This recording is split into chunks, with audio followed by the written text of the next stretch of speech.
दोस्तों याद रहे YouTube हमारे नोटिफिकेशन को कुछ लोगों के पास भेजेगा और थोड़ी ही देर बाद इस वीडियो को भी गायब कर देगा, क्योंकि उसे अश्लीलता से ज़्यादा पैसे मिलते हैं, न कि हमारे जैसे ज्ञानवर्धक वीडियो से। अगर आप चाहते हैं कि हम ऐसे ही वीडियो लाते रहें तो कृपया इसे इतना ज़्यादा शेयर करें ताकि YouTube भी एक पल के लिए सोचने पर मजबूर हो जाए। तो चलिए दोस्तों आज के टॉपिक पर बात करते हैं। क्रूरता, कठोरता और हैवानियत का एक ऐसा चेहरा। औरंगजेब संपूर्ण भारत का मुगलिया झंडा लहराने को बेताब था। उत्तर को जीतने के बाद औरंगजेब की विशाल बर्बर सेनाएं दक्षिण भारत को विजय करने निकली और दक्षिण में उसकी राह में सबसे बड़ा रोड़ा थे छत्रपति शिवाजी, जिनके जीवित रहते औरंगजेब कभी ढक्कन में अपना पैर भी ना रख सका। पर 1680 ईस्वी में शिवाजी महाराज की मृत्यु के बाद औरंगजेब की दक्षिण भारत को जीतने की जिज्ञासा बढ़ गई और उसने अपनी पूरी फौज ढक्कन में उतार दी। पर इन्हीं संकटों के बादलों के बीच महाराष्ट्र की धरती पर हिंदुत्व की एक चिंगारी ने जन्म लिया, जिसने मुगलों पर ऐसा कहर बरपाया कि ढक्कन सहित संपूर्ण भारत मुगलों के ख्वाब से आज़ाद हो गया। हम बात कर रहे हैं छत्रपति संभाजी महाराज की। औरंगजेब की नींद उड़ चुकी थी। थका हारा औरंगजेब भली भांति जानता था कि संभाजी महाराज को सामने से हराना मतलब मौत को गले लगाना है। इतना जबरदस्त खौफ मुगलों के अंदर संभाजी महाराज का बैठा हुआ था। पर अपनों का ही ग्रहण संभाजी महाराज को लगा, इसलिए मुगल सरदार मुकरम खान के हजारों सैनिक संभाजी महाराज को धोखे से पकड़ लिया और औरंगजेब के सामने लाए। पर संभाजी महाराज बिना डरे सीना ताने औरंगजेब के सामने खड़े थे। मौत अगर सामने हो तो इंसान कुछ भी करने के लिए तैयार हो जाता है, लेकिन छत्रपति संभाजी महाराज स्वाभिमानी थे। उन्होंने नहीं कहा कि मुझे छोड़ दो, मुझे माफ़ कर दो, मुझे शरण में ले लो, बल्कि उसके ही दरबार में औरंगजेब की इज्जत की धज्जियां उड़ा दी। अपने ही दरबार में अपने ही लोगों के सामने बेइज्जती को औरंगजेब सह नहीं पाया और वह गुस्से से आग बबूला हो गया और उसके आदेश पर अब धीरे धीरे संभाजी महाराज के खाल को खींचा गया।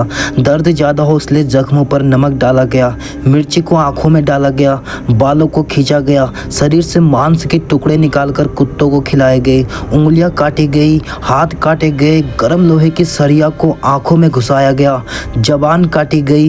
रोज उनके शरीर में एक एक अंग को काटा गया। अपने पिता छत्रपति शिवाजी महाराज के हिंदुत्व के लिए और राष्ट्र के धर्म के लिए 40 दिन तक इन दर्दनाक यातना को संभाजी महाराज सहते रहे। अंत में थक हार के औरंगजेब ने 11 मार्च 1689 को फाल्गुन अमावस्या के दिन छत्रपति संभाजी की क्रूरता से हत्या कर दी। पर इतने में ही वो नीच औरंगजेब रुका नहीं। उसके आदेश पर मुगल सरदार जुल्फिकार खान ने रायगढ़ किले में आक्रमण करके संभाजी महाराज की पत्नी रानी यशोबाई और उसके 7 साल के पुत्र राव महाराज को कैद कर लिया। पर हमले से संभाजी महाराज के छोटे भाई राजा राम महाराज बच निकले। छत्रपति संभाजी महाराज की मृत्यु के बाद पूरे मराठा साम्राज्य पर अंधकार छा गया था। अब सबको प्रश्न उठने लगा, एक तरफ औरंगजेब की 9 लाख विशाल सेना और एक तरफ मराठी सेना जो कि 20,000 थी, कैसे टिक पाएगी और कौन बचाएगा मराठा साम्राज्य को। ऐसे मुश्किल हालात में मराठा साम्राज्य की कमान संभाल रहे थे 19 साल के छत्रपति राजा राम महाराज, जो कि संभाजी महाराज के छोटे भाई थे। तभी एंट्री हुई 2 मराठों की, जिनका नाम था संता घोरपड़े और धनाजी जाधव।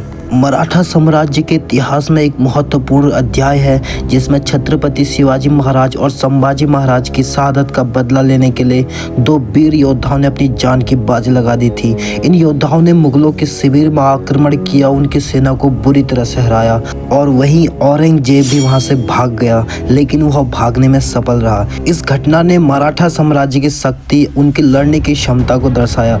औरंगजेब भी यह सोचकर परेशान हो गया, मराठों में ऐसा क्या है जो उन्हें हारने से रोकता है, और ऐसे ही चिंता में सोच सोचकर उसकी मृत्यु हो गई। मराठों ने उसे कभी दिल्ली नहीं जाने दिया, बल्कि इसी महाराष्ट्र की मिट्टी में दफन कर दिया और हिंदुस्तान जीतने का सपना उसका सपना ही रह गया। पढ़ लेना कभी औरंगजेब का मृत्यु पत्र, सिर्फ एक ही हिंदू राजा का नाम आएगा, छत्रपति शिवाजी महाराज का साम्राज्य। उम्मीद है आप इस वीडियो को लाइक और सब्सक्राइब जरूर करेंगे। तब तक के लिए अपना ख्याल रखें। जय हिंद, जय भारत।